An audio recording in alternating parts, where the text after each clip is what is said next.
Hi, hello, and thank you for tuning into this Ivy webinar today. My name is Tara, and I work at Ivy, which is a business management software and community for home professionals.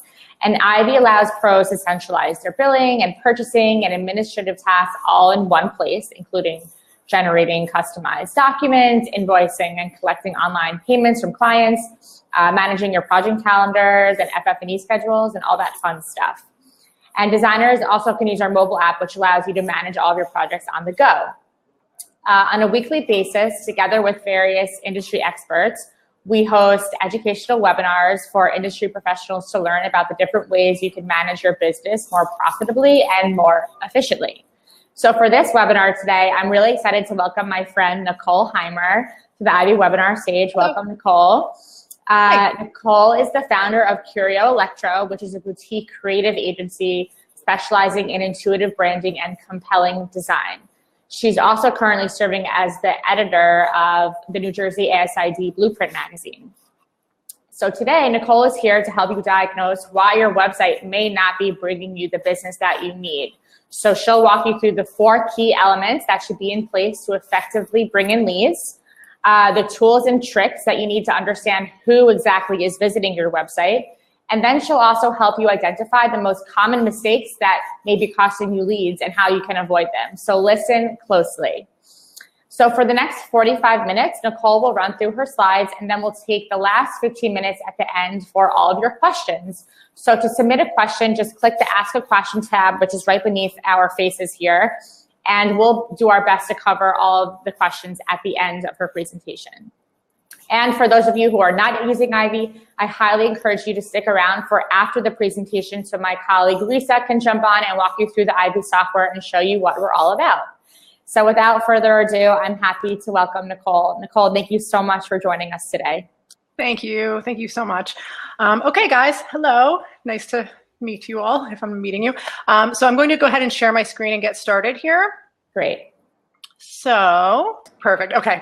All right. So today we're going to be diagnosing why your beautiful, possibly gorgeous website is not bringing in new business.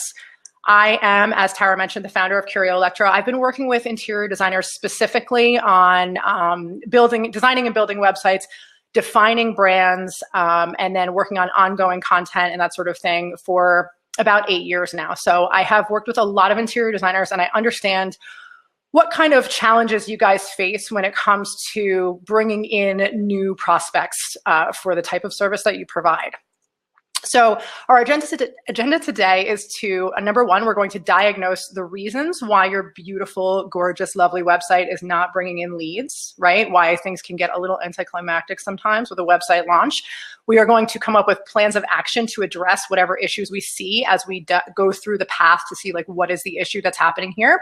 And then I'm going to, along the way, just give you access to some of my favorite stuff to help diagnose these things, like some of the stuff that we really use in the industry, tips, shortcuts, tools, all this, the stuff that's going to make this relatively easy. And I say relatively because like we all know if this was like snap the fingers, then everybody would be an amazing marketer and everybody would be a huge success. And that's just not the way it works. You have to either put in some time or put in some money and you have to figure it out. But once you figure it out, you get the benefit of not relying 100% on referrals, which is, oh my God, I just spilled coffee, which is kind of like, Renee, I just spilled coffee. Wow, this is insane. Which is kind of like. It's okay, you can clean up your coffee, it's okay. It's like moderately hilarious that this is happening. So Renee will get me a towel. Wow. So it's kind of like relying on hope, right, guys? So at the end of that, after we finish with all that, then we are going to go through a Q&A and I'll be able to answer your questions. So the question is, why is it not working? You know, something can happen like you are, you build this website, either you're spending a lot of time, just wiping up while I talk to you, spending a lot of time or a lot of money or both to build a website. And it's all very exciting as you're leading up to it. And you go to launch it and like I said, kind of anticlimactic. And the reason for that is because you might not have the things in place that are required to make what is possibly a gorgeous website actually work for you as a marketing tool. So that's what we're going to be talking about today. We're going to figure it out. Basically, what I've done for you here is to create like kind of like a game of Candyland, except like with your livelihood. So like we're going to go through and take it step by step and say, okay, do we have this? No or yes. Do we have this? No or yes. Do we have this? No or yes. So what we're going to start with, and I will mention the order that we're going in is going to be, it could be, I mean, we could go in different orders for this really, but we're going to start with, we're kind of going to go in order of how a prospect would go, like their experience. We could do it in different ways. The nice way about doing it this way is that it also, you know, if we're dealing with website traffic first, it prepares us later for some data that we would need to do other things later in the process. So first question, and this is such a common thing, you know, a website is launched, right? And it feels like because the website is a good website, it feels like because it's got good content on it and it's pretty and, you know, it's got your portfolio on there and blah, blah, blah, that, you know, people should just arrive. And I know I'm not like breaking any crazy news to you guys that you need website traffic, but you need website traffic. And the thing about website traffic is that you have to make it happen on purpose. So you need to come up with a plan. But before you do that, we have to go back to the question, you know, like, okay, so website traffic, do you have any? And where are these people coming from? There are things that you need to sort of like understand before you can even answer the question with a firm yes or no. Do I have good website traffic? And the way I'm going to ask you to get that information is by looking at Google Analytics. And before you're like, oh, forget this. I just wanted to talk through this with you because, I mean, for some of you, you're like, oh yeah, Google Analytics, it's my best friend. I love data. Everything about it is wonderful. There are others of you who are like, yeah, I installed it or my developer installed it and I've never looked at it again since. And then there are those of you who don't have Google Analytics installed at all. So two things I'm going to have you look at to get a really strong, accurate sense of what's going on with your traffic: Google Analytics and something called SEM or SEMrush. I'm honestly not sure how you pronounce it, even though I've used it for a long time. So it doesn't matter though. So with Google Analytics, I'm going to have you focus on one particular thing. But before we do that, I just want to say, you know, if you don't have Google Analytics installed, that's the first step of the game. You know, you need to have it installed because it is so valuable when it comes to marketing to have a sense of what is working and what is not working for you. As far as installing it, you know, if you have a WordPress site, there are plugins. If you have Squarespace, there are easy tutorials to make it happen, or you can have your web person do it. They make it easy enough that a regular human can do it. So once you have Google Analytics installed on your website, and let's say it's been collecting information for 2 weeks or a month or whatever, you need to have it collecting some information. Then you're going to go in and I want to send you straight to acquisition, because Google Analytics is like truly, it can be overwhelming. There's so much, possibly too much information, right? But if we start with this, if we start with acquisition, you can get so much good data. So go to acquisition and you're going to see these categories: organic search, direct, social, referral. You could see more categories than that depending on what you've got set up. Organic search refers to, you know, someone's typing in a search term and that search term is taking them through a Google search to your website, right? So we'll talk about that in a moment. Direct is when someone types directly in the URL for your website. So let's say there's like offline press that you've got going on. You've been to an event, you gave out a business card, someone heard of you somewhere, whatever it might be. Direct. Social is exactly what you think it is. It breaks down into the 4 different platforms that you have, or whatever you have set up that you're sending traffic to your site.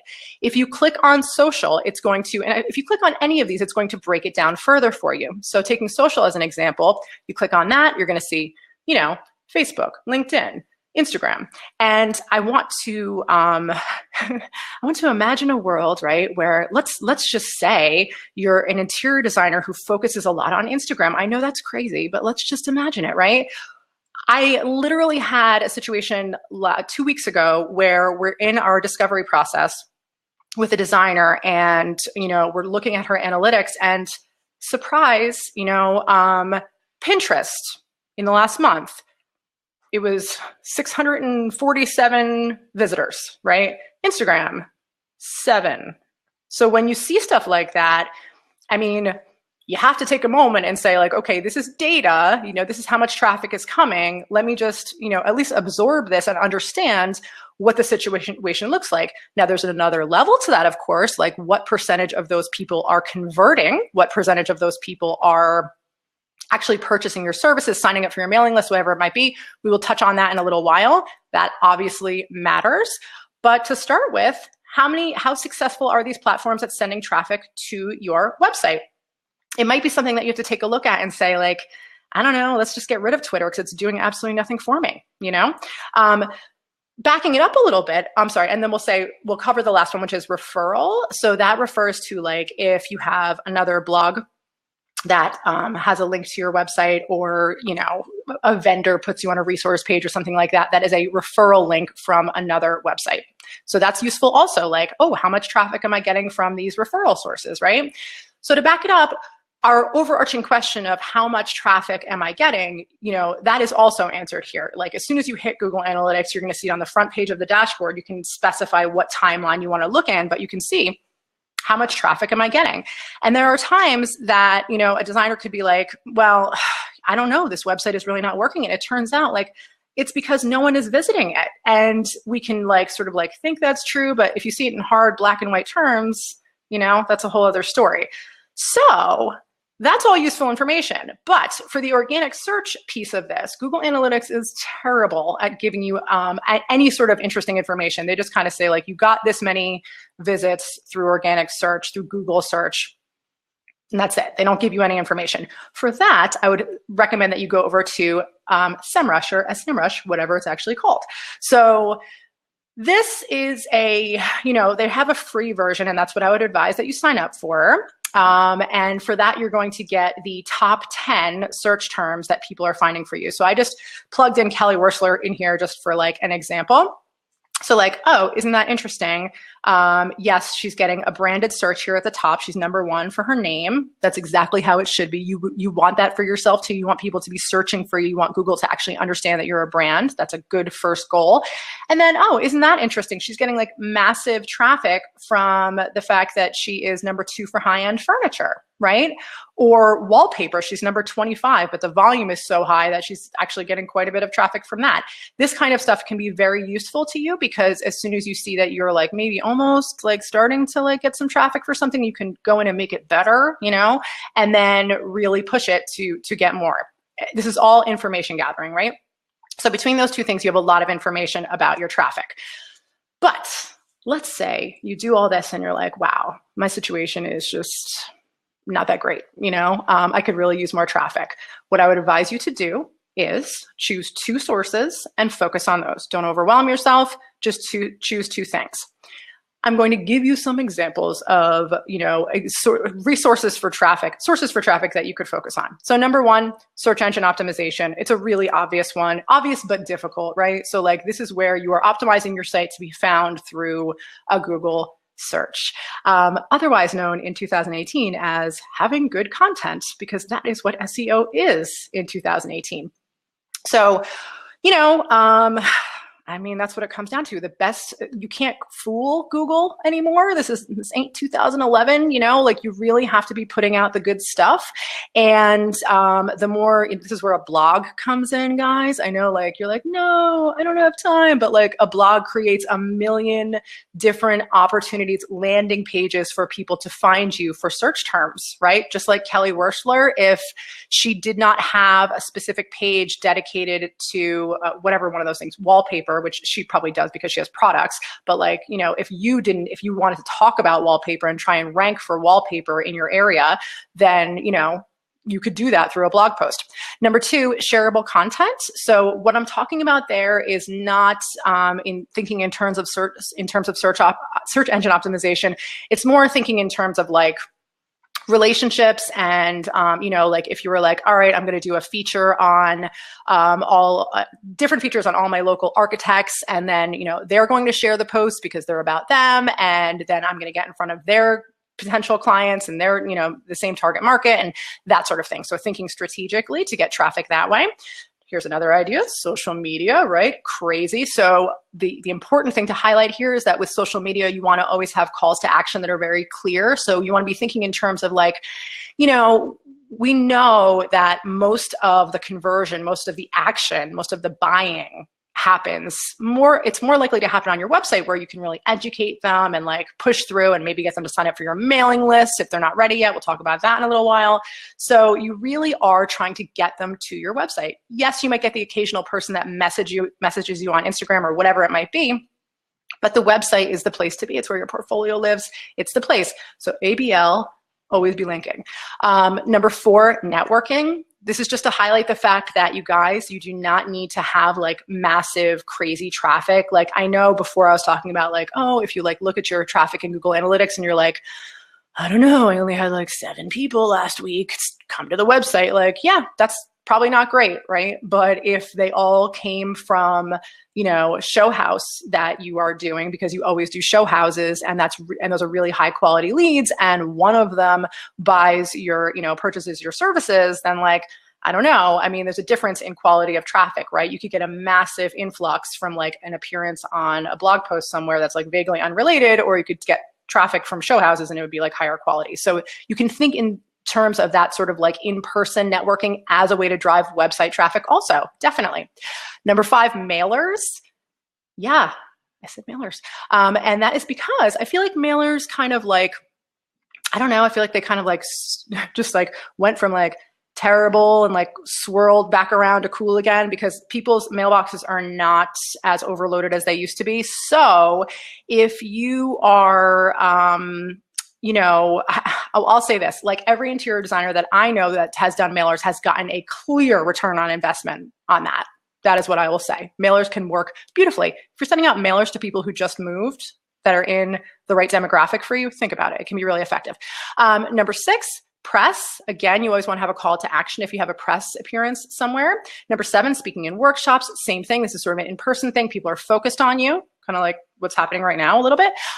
8, email. Like if you have an email list, you can create bursts of website traffic at will, like magic, right? Like that is amazing. One of the many reasons to have an email list. Contests, you can give away a color consultation, or I have a video where I use the example of a front door makeover. So you get the idea. You want to just really, I mean, frankly, like the message is you have to do it on purpose. You have to decide on some things. I would say, again, pick 2 and do them on purpose. So once you're like, all right, traffic, yes, I have traffic. I have good quality traffic. Next, is my messaging clear? Yes or no? How do you know? So is it clear what you do, where you do it, and why you're the best choice? Those are the questions. Those are the basic questions. How do we figure that out? So I would start by asking these sub-questions. So is your message clear? Number 1, is it clear what you do? And number 2, the pair of the friend of that, where you do it. So this is literally one of the most common errors that I have seen. I've been on a lot of interior design websites, and so often it's big, beautiful image. Great. There are a lot of big, beautiful images on websites, specifically on interior design websites. You guys traffic in beauty, you create beauty.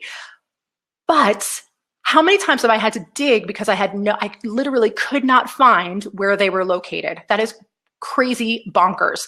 You need to have, for humans and for search engines, you need to be very clear that you are an interior designer or an interior decorator or whatever, stager, and the areas that you serve must be above the fold, like clear as soon as you hit a website. It's part of your messaging. I mean, if you're a local designer, it's part of your messaging. Like, oh, I'm a Boston designer. I know everything about Boston. I know all of the vendors. I know everything. Number 3, what is different about you? This is huge. We're talking about points of differentiation. So if someone is looking at one designer and they're looking at you and they're looking at another designer, you do not want them comparing on price is what it comes down to. You want them comparing on the things that are special about you. You want to give them something that they can mentally bite off and chew to understand like, oh, I should call that one because blah, blah, blah. This is what they do. So it can really take a lot of different forms. And I have a couple of things sort of like alluded to in these questions, but like, what are you known for? And that can mean all sorts of stuff. Like it could be a niche. Certainly people talk a lot about niching. Niching is awesome.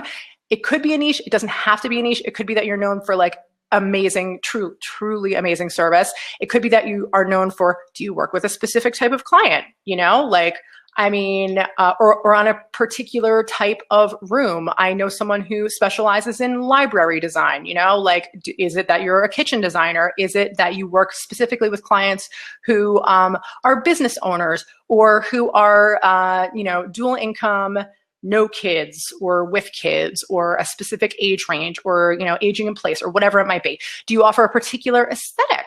Not every designer does, but some do, right? So there are many designers, probably the majority, who are out there like, hey, listen, I will take whatever your sort of like essence is and I will figure it out and I will boil it down and I will make it real for you. That's one kind. And then you have other kinds of designers who are like, I am known for a thing. You want that thing? I'm going to make it happen in your house and you come to me for that.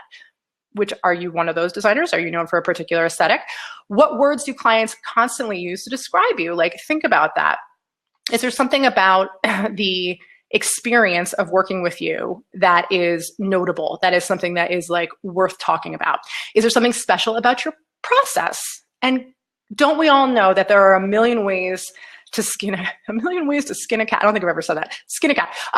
Yes, there are a million ways to complete an interior design process, right? I mean, some people, there are designers out there where, frankly, right, it's kind of a little bit of a hot mess, right? If your process is either special, really tight, like really good, different in some way, let's let people know that, because there's a certain client out there that's going to be like, oh yeah, that's what I need. I need that. Does your brand have a clear voice? So it's related to messaging, but it's more the delivery of the messaging, whether your brand has a clear voice in, it's not so much how you, what you're saying that we're talking about with this, it's how you're saying it. So when it comes to all the little details, right? Like if someone is, I don't know, like getting a confirmation email because they just signed up for your email list. Is their voice, is your brand voice in there? Are you having your brand voice echoed through any video that you're doing? Is it in your copy? And it can vary according to the platform, but you really want to have a consistency there so that people feel comfortable with it. I actually just did a whole podcast with Wingnut Social about brand voice, if you want to go listen to that. So messaging. If it's not 100% clear why they should hire you, you want to answer the questions on the previous slide and start communicating more clearly in your website copy and in your image selection. So you want to just get in there and say like, okay, if people, I have the traffic, right? People are coming. Now, do they understand what is interesting about me and what is unique for them? Will they feel like they have reached an interior design firm or an interior designer that has the same worldview as them, that has what they're looking for? And if you're afraid to say anything, if you're afraid to put anything out there, then you're just going to end up coming across as, you know, if you're trying to talk to everybody, you're talking to nobody, right? Or whatever they say. So once that's done, once you've done your copy update, and that's what it comes down to, you want to make sure that you update your copy, think about your stories, all that kind of stuff. The next question is, all right, so they've come, they understand why I'm fabulous. Now I want to make it really, really easy for them to buy the thing I'm selling. Is it easy to book a consultation, or however we want to say it? And I know your process may vary. We might say like book a chat. It's like a pre-qualifying call before the actual consultation. You get the idea. How easy is it for them to book a first step? Is it extremely easy and delightfully pleasant to book a consultation with you? So how do we know? Like you're like, I don't know, is it? So let's ask ourselves these questions. Does every page have a call to action? So somebody comes, right, and they hit the homepage, let's say, or maybe they hit a blog post, wherever they end up, the landing page that they end up on. Do they know where to go next? I can tell you that the rule in web design and development and user experience is that you just don't want to make people think. They don't want to think. No mysteries. They just want to know where to go next. So we want to tell them. So on every page, and I'll give you an example. We know from looking at many designers' Google Analytics that people are going, they go to the homepage, but they're going to the about page. People love going to about pages on service businesses. They just do.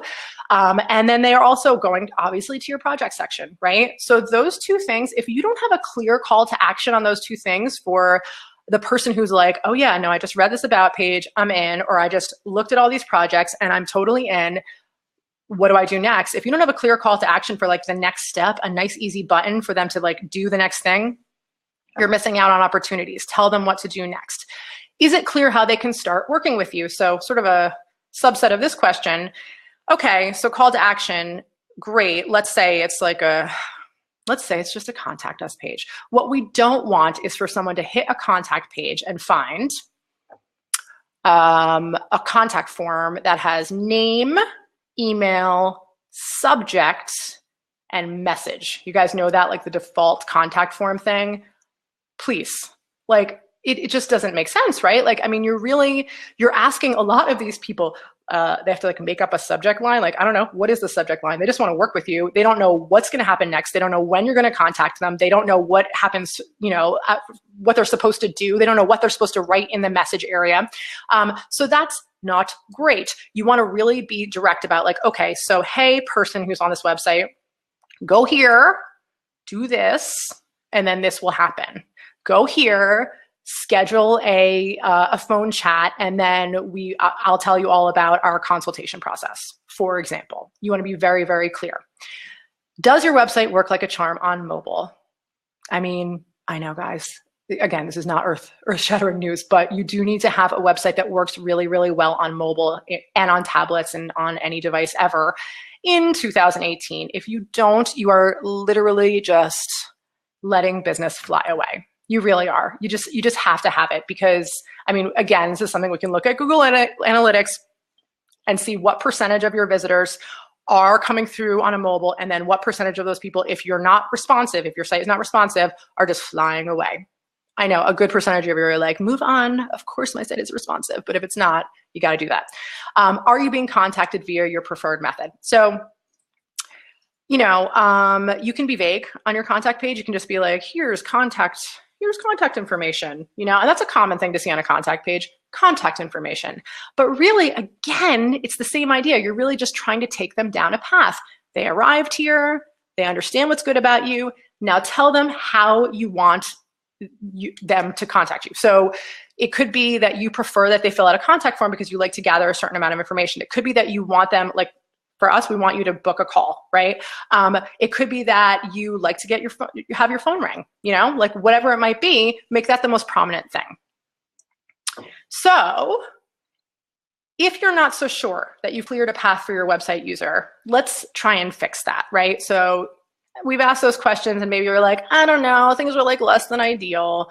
I think the first thing that you can do is ask a human, aka conduct user testing. And this is what like all the big companies do. Like if a large company is launching a website, you bet your booty they are doing user testing. They're doing it in a big, fancy, crazy situation, right? But you can do the small version of this, no matter what size you are. You can ask a tester, and you want to ask someone who is, in the right, probably the right age range, probably the right like level of education approximately for to be comparable to your target client, and you want to sit behind them and ask them to complete a task on your website.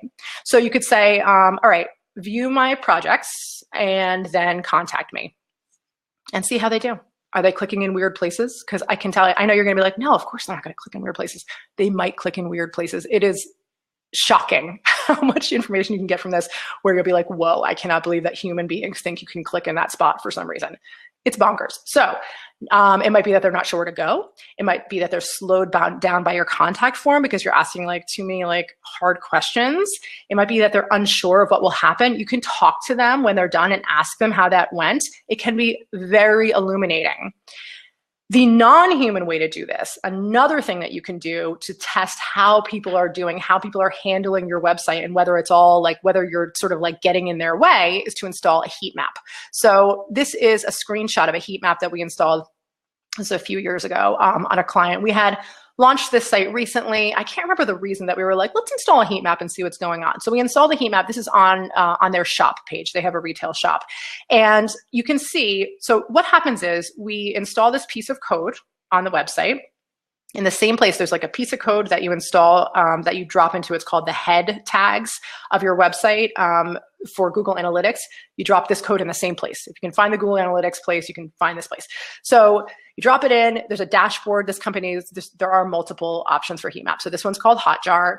There's a free version. You can go in, drop it in, let it run for a while. Again, you need some traffic for this so you can see what's going on. So people are clicking through, and then go ahead and check out the heat map and see where are people clicking. So you can see, it's like so crazy. So like we were like, oh my God, people are clicking on the page title, the shop. Like we just were, I mean, maybe you're like, of course they were, but like we were not expecting that. And then they were also clicking on the address, which at the time we didn't have it as clickable. So we made two actions here. We took two actions. One, we made the shop clickable because we were like, well, darn it, we should really help. We should do something about that. So all we did was make it so that when you click on the shop, the page scrolls down so the user is in that main meat of the page. And then for the address there, we made it clickable so it opens in a new window on a Google map. So probably what they were looking for, we helped them out. The reason we knew, because of the heat map. If you decide to do this, I would also advise you to put something in your privacy policy letting people know that you have this installed. Just a little like disclaimer there for you. Not a lawyer, but throwing that out there. This can also be very illuminating. So avoid common mistakes. We want to make sure your phone numbers and your emails are clickable. We want to only ask easy questions on your contact form. Sorry, let me go back to number one. When I say make sure your phone numbers and emails are clickable, I mean make sure that when someone opens up your website on a phone, and they see your phone number, they can press on that phone number with their finger, and the phone understands and opens up and starts calling that number. Please, let's not make people copy and paste a phone number or memorize it and then move over to their keypad. Terrible. I mean, I know it seems like little stuff, but every hurdle that you put up in front of people between them liking your services and being able to actually purchase them or contact you is a bad hurdle. You're lowering your conversion rates. You just are. So you want to make everything easy as possible. Same thing with emails. Number two, only ask easy questions on your contact form. So with this, there's like a balance you have to strike, right? Like, I know that you guys are like, I just want to filter out the tire kickers. Like, I don't want a bunch of people who let's say can't afford my services, contacting me and wasting my time.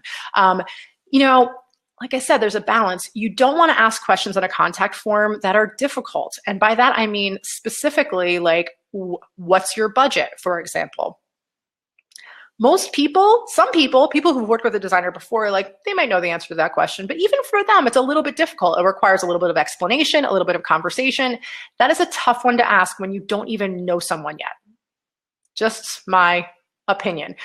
You could argue the other way, but I would say that with your contact form, you want to ask questions that are, easy to answer, maybe moderately fun to answer, maybe, but I would just keep it really to a minimum. And you can ask something like, project address, which is very specific and will sort of filter out those people who are serious and also give you the information that you need about where they're located. For example, can you even service them? Are they in your general sort of demographic, financially, is their house expensive enough? So you can collect the information that, again, as long as it's easy for the person who's filling it out to answer it, I think that's fine. But you want to keep it, keep it limited. Number three, provide as many options for contact as you can, but make your favorite one the most prominent. So we touched on this before. I shouldn't say as many options for contact as you can, just the good ones, I guess is what we're saying. And there is a certain, I know that there are some designers out there that are I don't want to put my phone number because I don't want people just randomly calling me. I get it. I will say phone number, address, if you have a home office, that sort of thing. I know there can be hesitation. There is trust. There's a trust factor with having a phone number and address on a website for a business. So, weigh it out. It's great for search engine optimization to have an address on your website for a business. So you have to decide, or figure something out. But just throwing that out there, it does help people to trust you as a business. There's a psychological aspect to that. Always tell them where to go. They want to know. So again, just like harping on that, on the like, always tell them where to go. Always let them know what will happen next. So if you have a contact form and someone fills it out, now imagine you're in their place, right? They might think that they're going to hear back from you within the next half hour if they're just that kind of person. They might think it's going to be 2 days. You have to set expectations, and this is a wonderful time to do it. So, on the contact form, when it, let's say, redirects or there's a message that pops up, just customize that message to say, thank you so much. We're looking forward to speaking with you, whatever you want to say, and you will hear back from us within the next 1 to 2 business days, or whatever it is, whatever is the realistic amount of time for you. Just let people know what will happen next. If they're booking a call online with you, a qualifying call, let them know we will be discussing this, this, and this. People like to know. It's comforting. Always find out where they heard about you. So this goes back to the marketing stuff. Always find out where they heard about you. You're trying to gather information where sometimes you can't gather it digitally, so you need to actually just ask. So we've got sources of traffic, we've got clear messaging, and we've got an easy way to book a consultation and a great path through the website. Now, what about the person who is not quite ready for the full house gut reno this moment, right? What about for the person who is like, oh yeah, I like the look and feel of this whole situation, but like not right now? You need a low stakes way to keep in touch. If you don't have that, then you can't nurture the lead, right? Social media, yes, you can, but you don't have as much control over that as you do if you build a mailing list. So, I know some of the stuff you're like, I know I've heard that I need to build a mailing list, like I get it, but this is realistically, if you want your website to work as a marketing machine, these are the things that will help you to have in place. So not everyone is ready to contact you right now. Not everyone is ready to hire you. Even referrals may need a little warming up, right? So what can you do? You can get their contact information and you can stay in touch with them. And guys, I can tell you that this works because I have clients who do it and it works. It works. You need to be able to stay in front of them. So if you're not currently using email to market your business, let's do something about that. First, pick an email marketing company. So I like MailChimp because it's free for up to 2,000 contacts. That is very nice. For fancier functionality, I love ActiveCampaign. So MailChimp, it has like more like sort of like basic kind of stuff.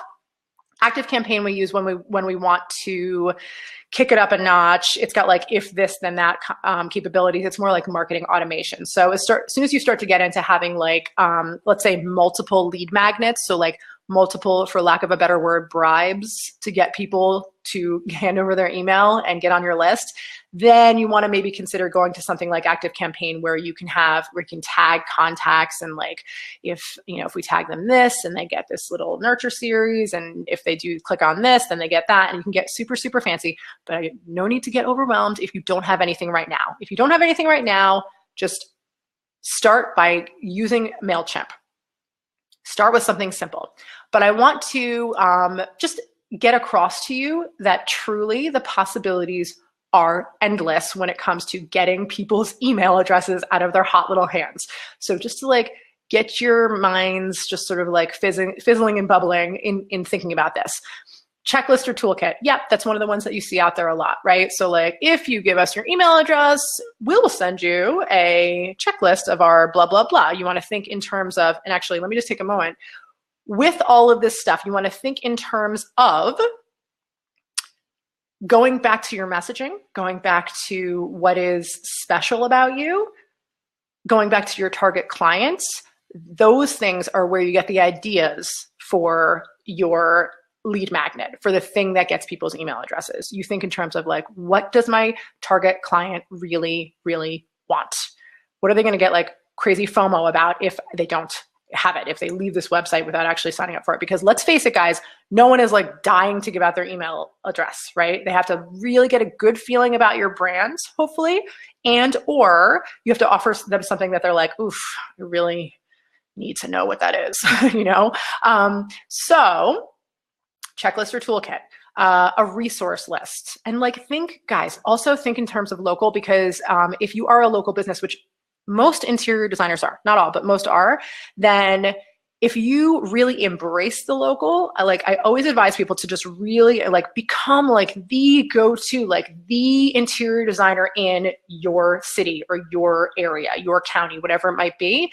Embrace relationships with other parallel vendors, embrace resources, embrace all of that stuff. So a resource list that your clients could use. You're not trying to get them to shop you. It's not that kind of resource list. You have to think parallel, something that is going to be useful to them because they're a person who likes design, but it's not going to do your job for you, right? A calendar of events that are related to something that they like. If they're if you know that your target client is really into wine, for example, you could offer them some sort of resource or calendar that has to do with wine in the area. Worksheet or workbook. So when you're actually getting them to do something, an inspiration file of some sort. So you could, so fun. If you were using ActiveCampaign and you could let them, they could select from something oh, I want this inspiration file, and you could have different ones, and they could receive, you could get fancy. You don't have to get fancy though. A tutorial on something, a video or a video series. I know someone who did a 30-day video series on loving the home that you're in. A webinar. This is a webinar, something where they could get instant access to some sort of video content that would be useful to them in some specific way. An email course. So that would be something that they receive kind of the video series. That's Heather McManus who did that 30-day video series. The email course, kind of the same thing, only in video or not video, could be written. An audio file. So I would say with the audio file thing, it's kind of interesting because, audio is, it's a big deal right now, right? Podcasts, everything. People don't have time to watch things as much, so they're listening to them.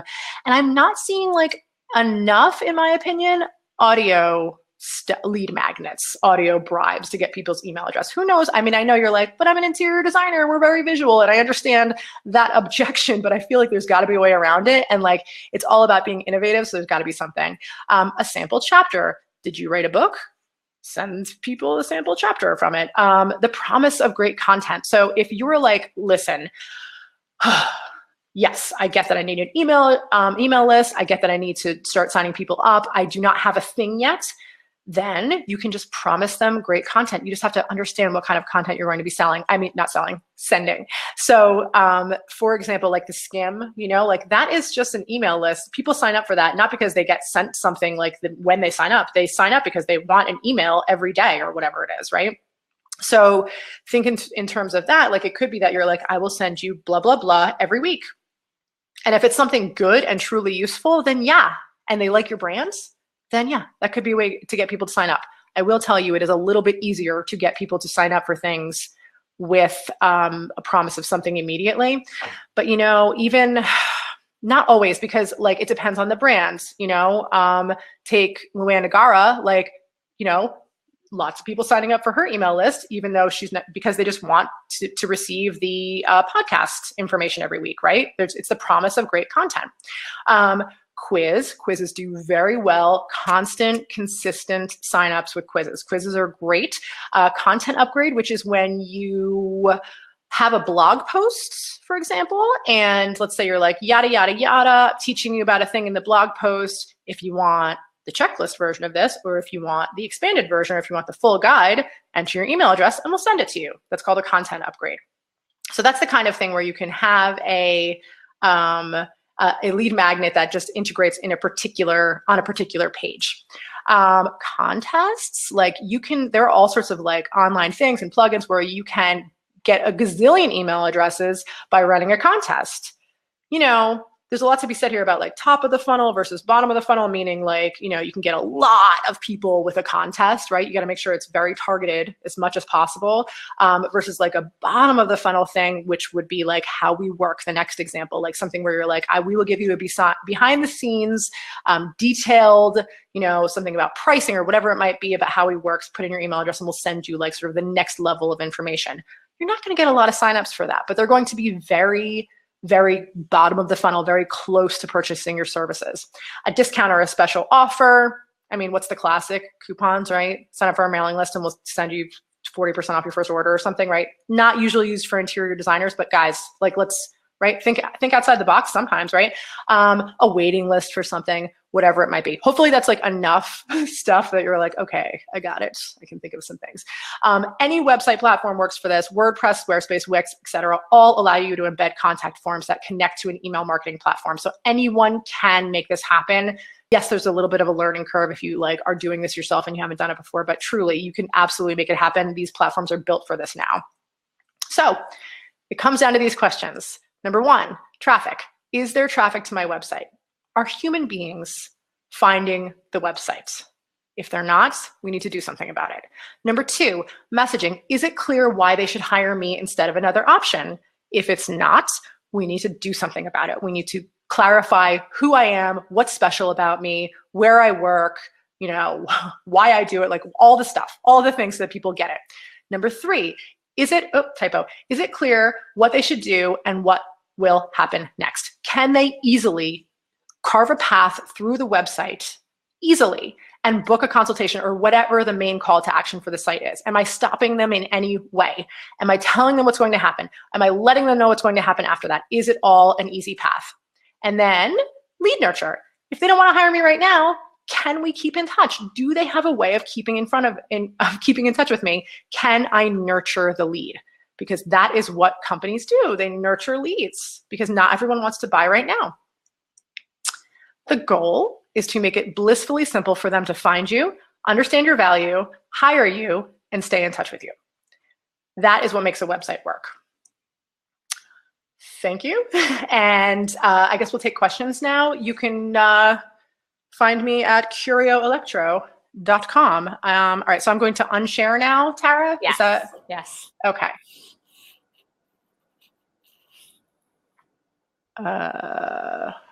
Now I just, oh, okay. I was like, oh, I just forgot. All right, it's taking a second. There it is. Okay. Perfect. Thank you. This was excellent. You really took a deep dive into like understanding where exactly on the back end you can track whether or not your website is working or not. You really we had to look under the hood and see what's going on. And it can be really hard for people to make the time to evaluate this, but it's so important, even if it's once a month, to take a look at your Google Analytics and see what's going on. I know here at Ivy, we do that for us as well. We want to understand how designers are learning about us. So it's really important to take that time. You'll learn so much about what's going on, and you might discover something new. You might discover that you're targeting clients that you weren't intentionally trying to target, or you might find an area of opportunity to better target yourself. So it's really important to get yourself set up with this. I can't stress it more. And if you can't do it yourself, you should really find someone to help you with that. I know for me, I'm not an analytical person. I have someone who helps me, go through our Google Analytics. So if you can't do it yourself, it's okay. There are people out there that can help you with that. Yes. And like Nicole. So thank you so much for sharing that with us. We have some great questions which I'd like to address with you.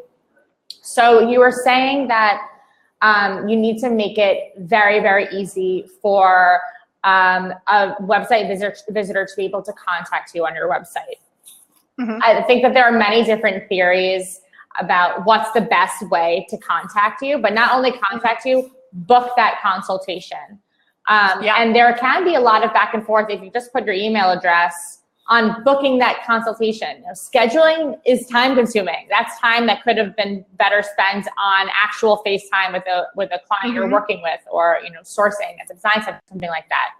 So can you recommend any softwares that people can use, that they can add to their website, that allows people to automatically schedule appointments so that it's synced directly into their calendar, and so that they don't have to waste that back and forth time over email booking a consultation? Yeah, I can recommend that with great enthusiasm. So I have personally worked with Acuity.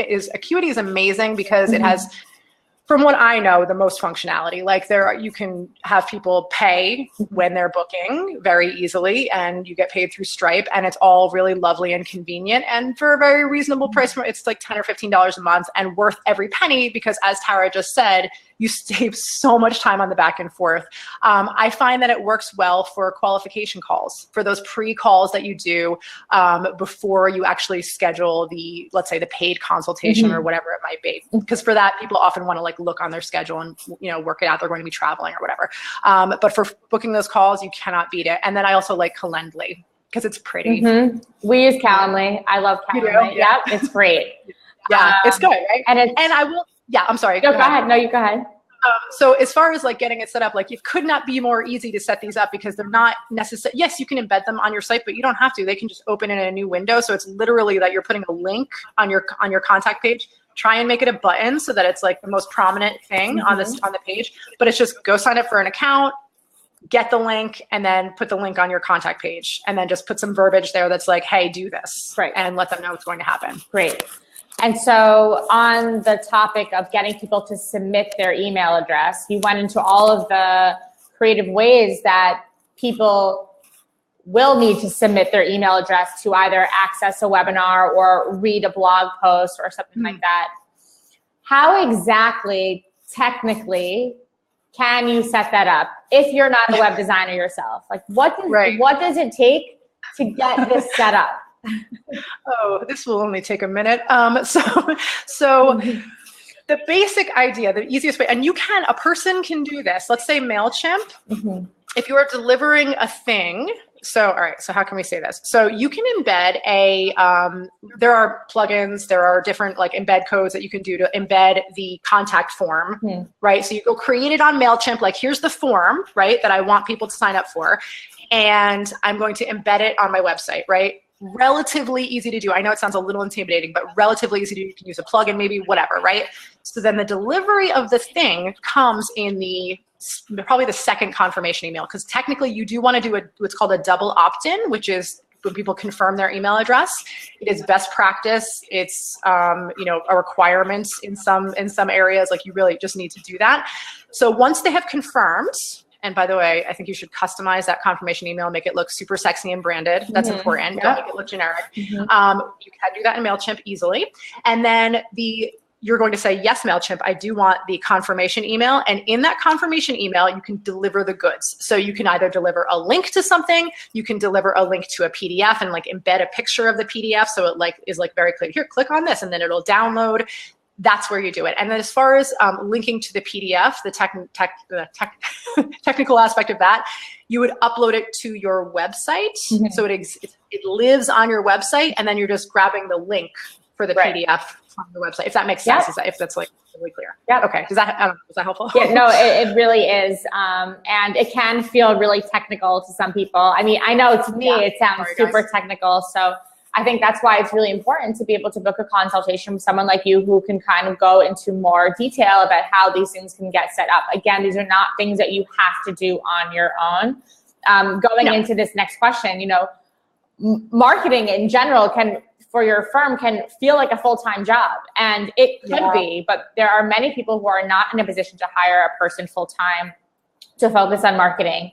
So in your opinion, based on everything that you've shared today, what are the two big things a designer should focus on if they are doing this themselves in-house? Okay, so I would say that you want to make sure that your website is converting properly. So you want to make sure that your messaging is good. The most important thing that you can do is make sure that you are known for something, that you are branded, that people understand, like, this is the design firm who, and that is going to be helpful to you in referrals. That is going to be helpful to you on your social. That is going to be, I mean, that is just like, that is what is going to shape, like when you go to like, when you, the busy designer who can't afford to hire someone, goes to like write your own copy, for example, if you have a sense of like, what is special about me, and you're not trying to like talk about everything, you're going to have such an easier time writing the copy. So my first piece of advice to you would be to figure out what you want to say. Who am I as a business? That is the number one thing. And then that like flows out into everything else. And then as far as marketing goes, as like getting yourself out there, just pick a thing. So like, I know a designer who like started their business by joining the junior league and networking like crazy, like that was a thing, versus You can also go nuts on social. You can, like really build a following on Instagram. It's going to take you so many hours of your life, but you could do that. It works for some people. It works well. But so like, I can't say like, oh, you should do this or this. I would say just pick, and I know this is like kind of like I know you're like, what? This answer is terrible, but it's just not. You have to pick one. You can't do everything. You can't do everything. You will do nothing if you try and do everything. If you get distracted by all the different options, you will do nothing. Yeah. Nothing well, at least, but like, it's like networking, speaking, like all that kind of stuff. Just pick one. And once you've got that nailed down, then you can move on to something else. Mailers, do mailers, like people have great success with that. I know it's like, it seems old fashioned. So actually on this specific question, Emma has a great question. She wants to understand, how can we get this information on home buyers and mailers? Like, what is that process? So for mailers, it's a great way to contact potential clients. How do you get your hands on those lists? Like, you can buy lists. And how? What's the first step to buy that list? Yeah. So if you Google like buy list, then you're going to find there are like a lot of companies that will offer you like, residents. There are subscription lists where you can like get a new batch every month of people who have moved in your area. I know one designer who manually did it by looking at Zillow and seeing like what had sold. So, and you really actually probably could do it that way, because it's going to be it's not a big number, right? And like, it's such a targeted, especially if you're like, all right, I'm looking for homes that sold at this price or above in this area, it's not going to be a lot. It's the kind of thing like we just talked about, like if you're on your own, but like, this is the kind of thing where you could have like your VA do it, if you wanted to do it that way. Right. And so for this approach, I think it's a really interesting approach. Do you recommend doing personal plain text email coming directly from your email, mail? One email at a time? Mail. No, mail. Oh, actual mailers. Okay. Actual mail. I know, it's crazy. Okay. Yeah. But what about doing this digitally? Like, so you can't email someone without them opting in. So, so you can't like look for people who are, I don't even know how you probably could buy those. You can buy any kind of list probably, but like this you would want to do for snail mail, sexy, thick stock, something that they're like, that they're going to see it and not throw it away because it like looks good. Right. You have to spend a little bit of money to make it nice. Right. For email, you need people to opt in. Okay. So for the people who are wondering if you can do this via email, you can. So we're learning. Yes. It's the law. Let's see, we have a few more questions that we have time for. Okay, so you were talking about how it is so important to make sure that your website is mobile friendly and tablet friendly. How do you know if it is? If you're using a website template builder, are the templates that they're providing you mobile friendly? And how do you know? If you're not tech savvy, how do you know these things? Any template in the world right now is going to be mobile friendly, theoretically. Now, is it going to be like gorgeous and detailed and like beautiful once you actually like fill in all your information? That is another question. But so you can do, Google has, what is it? There's like a Google mobile checker to see if Google considers your website to be, I don't have the exact URL in my head, but if you Google like Google mobile check or something, you can plug in your URL and it will tell you if Google considers your website to be mobile friendly, which is a useful piece of information. The other thing you can do is obviously test it on a phone.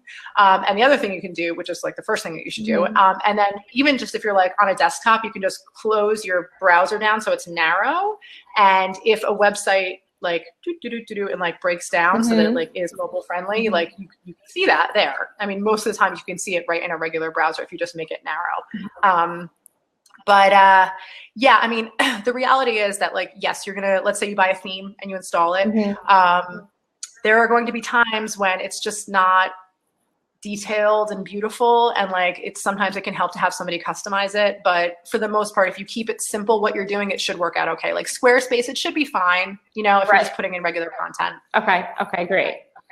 And so it's our last question we have time for, and you guys can contact Nicole via email after this webinar. I'm sure you have lots of questions, so this will be our last question.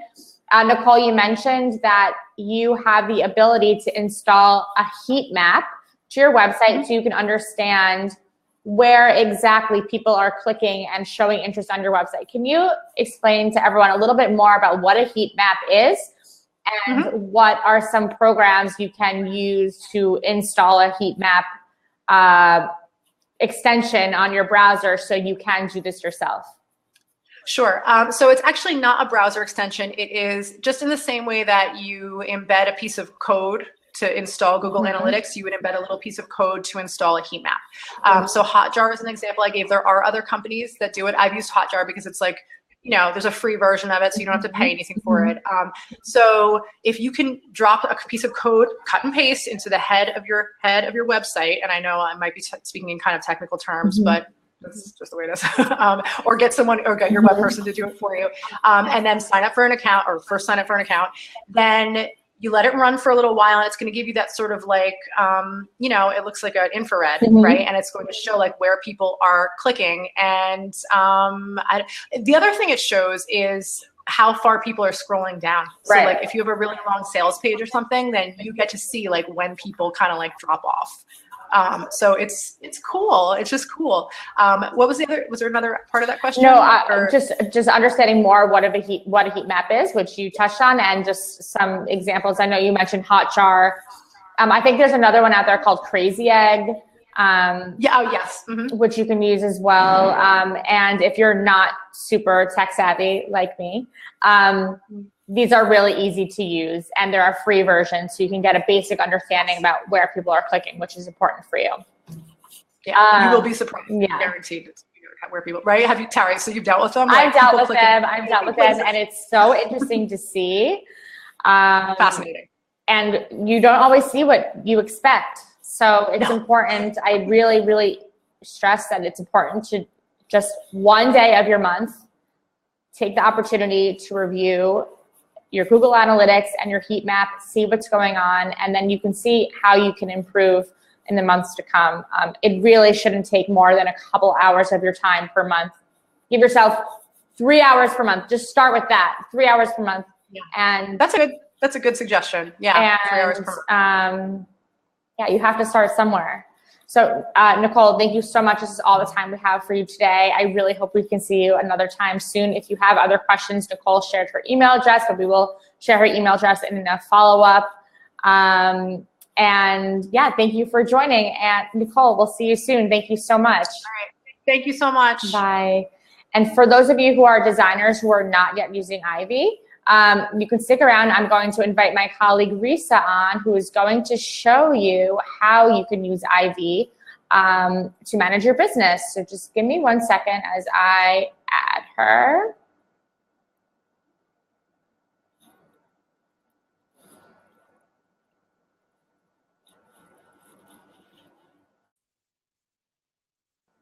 Good morning. Hi, Tara.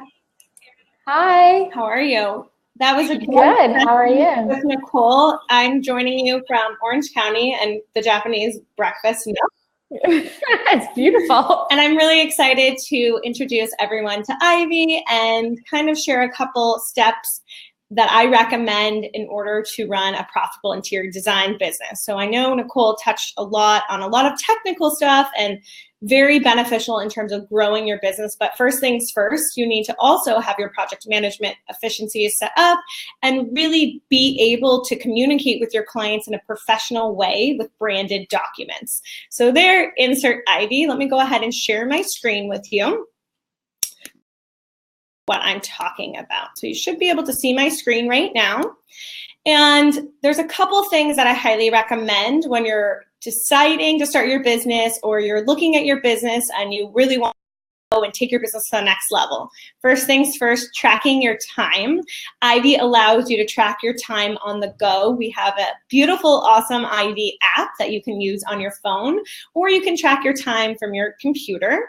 And right here, you'll see that you can select the project that you're working on, and then you can select the service that you're providing. And I've already saved in my Ivy account my pre-populated hourly rates. So this just pops up I can make it taxable or not taxable, billable, unbillable. I know a lot of different designers run their business in very different ways, whether it's a fee-based project or per square foot. Regardless, you should always be tracking your time and just marking it not billable so that you can understand your overall sense of profitability. And another key point is always be looking at your numbers, which we can get to in a little bit. But that's the only way you're going to really understand that you're at a 40% gross profit margin, which is where you want to be running a profitable interior design business. So right here, when I'm logging my time, I can use a timer feature, or I can just go ahead and log the hours that I worked. And then I can go ahead and generate a beautifully branded invoice for my clients. And again, that's something that Ivy really helps with, is making you look professional. And really, I hear from designers all the time, there's so many moving parts. You're running around on a construction site, at your vendor showroom. You're really not in one place. And Ivy is very intuitive, easy to use, and easy to learn to use. And you can use Ivy on the go. So you don't have to download anything to your computer. And I hear from a lot of designers that they're tracking and doing invoicing till 2 o'clock in the morning. We definitely think that for you to be creative, you need your beauty rest. So with Ivy, it's very easy. You can select all of your uninvoiced time right here, and then you can go ahead and generate the invoice. Again, you can add expenses on here. It doesn't have to be just time. It's really up to you. And you can save and send this out to your client, and you can even ask for online payment. So you can take a bank transfer or credit card. Bank transfer is a 1.2% processing fee. Credit card is a 3% processing fee. And the money just goes straight into your bank account in less than 48 hours. So it's pretty quick, pretty easy. No more wasting time running to the bank, looking for parking. This just drops right into your account and allows your business to just move forward without you having to do anything manually. So right here, just so you can see what this looks like, when your client gets an invoice, it's beautifully branded with your logo, your invoice, and then they can submit payment right to you. And they can even see their project dashboard, so they can see all of their outstanding invoices and all of their closed and paid invoice. Everything is in one place, so you don't have to constantly be sending them information. Again, that takes time away from designing their project. They can have that one link with their dashboard, and they can access everything in one place. So the other thing I hear designers talking about a lot that's slowing them down or bogging them down is creating your proposals. So what we've done here at Ivy is we've created an Ivy product clipper, which you can see right here. You have a little Ivy leaf that nests on your browser. It's an extension, which is very helpful because your desktop won't look like my desktop with screenshots all across it. No longer, that's a time of the past where you really had to organize files on your computer. Everything with Ivy is saved in the cloud, so you don't even have to email yourself links. Any product you find, even if it's not right for a project right away, will be housed in your Ivy product library, and you can come back to that item at any time. Super simple to clip a product from a vendor's website. So I just click into the item, and then it saves into the product clipper. I can add the product title. I can categorize it. I can add my cost, and there's even a place, you're not a mathematician, you're a designer, right? So I can just say, okay, I want these pillows to be $400, and it will figure out the math for you. Or if you have a set 35% markup, you can log that in the system, it'll figure out the math. And what I've done here is I've actually uploaded my whole vendor list so that I have everything pre-populated. I can just start typing in the CH and the vendor comes in. Of course, if I have a new vendor, you can add that in as well. I can add the description, and then I can add this directly to the project that I'm working on. And don't worry, of course, Ivy knows what you want your client to see and what you want your vendor to see. So when we filter the information through our system and your proposal, your invoice, your purchase order, we'll make sure that appropriate parties see the appropriate information. So you can drop in your SKU, your manufacturer. I recommend doing everything all at once. You can add in dimensions. Again, this saves so much time on the back end, and I can save the product right here. Once I save that product, I can go to my project. So I'm in my project right here, and I'm going to create a new proposal. and I can drop that item right into that proposal. So again, nothing's saved onto my computer. It's all in the cloud. And then I can add that item on. The best part here is that I can also see all of the products that I've already clicked. So maybe I want to add this guy over here, and maybe I want to search all sofas that I have in my library, and maybe I'll add this sofa over here, and maybe I want to add some service items as well. So I have maybe a window covering install fee. You can add a picture if you want to. Again, you don't have to clip everything from a vendor's website. You can also select choose file and upload your own picture. Totally acceptable. And then a couple things here. You can add document tabs. You can add a memo to be displayed on the proposal. You can request a certain deposit by percentage or dollar amount. You can set your sales tax. And when I save this, it gives you another level of hierarchy. So you can allow your client to see the markup if you want to be transparent with your client, and you can allow your client to approve per line item. Many designers are working between QuickBooks, Excel, a time tracking system, lots of different systems. The beauty of Ivy is that everything is centralized all in one place, and we really understand your workflow as an interior designer because this tool was specifically built for interior designers. And when your client gets this document from you, not only can they see pictures and see the items nice and big, but you can also add attachments. So you can really send your client one big package. You can add an attachment here, so maybe a sketch or a drawing, or maybe your contract. So they have everything all in one place. And you can also generate your own custom tear sheets. Again, another time suck for designers. So if I click View Tear Sheets, I'll be able to generate these beautifully branded tear sheets. I've even created paint schedules using Ivy. There's a lot of flexibility with using Ivy, no matter what type of interior design firm you're running, how you build. We really bend and mold and flex to the way that you run your business. So once I receive the money from my clients, I can go ahead, I can create this into an invoice, and I can take payment on the invoice. You can take payment on proposal, up to you. And then I can create my purchase order. The purchase order is really helpful, and your vendors will love you because they will get an organized, beautifully branded PO with all of the details in one email. Vendors are used to receiving kind of piecemeal from designers, which is what I've heard from a lot of vendors. And then I can plug in my estimated ship date. I can pay my vendor through the system, lots of flexibility here. And if I plug that date in, everything will fall onto a project management calendar so I can see the items that have been completed. I can understand who's doing what. I can also schedule out in more detail via my project tracker all of the delivery dates, deadlines, all of the information. This really becomes the Bible of your project tracker. And I personally used to create this manually in Excel, which is nice because this automatically populates in your Ivy account for you. So you can plug in all of your scheduling information.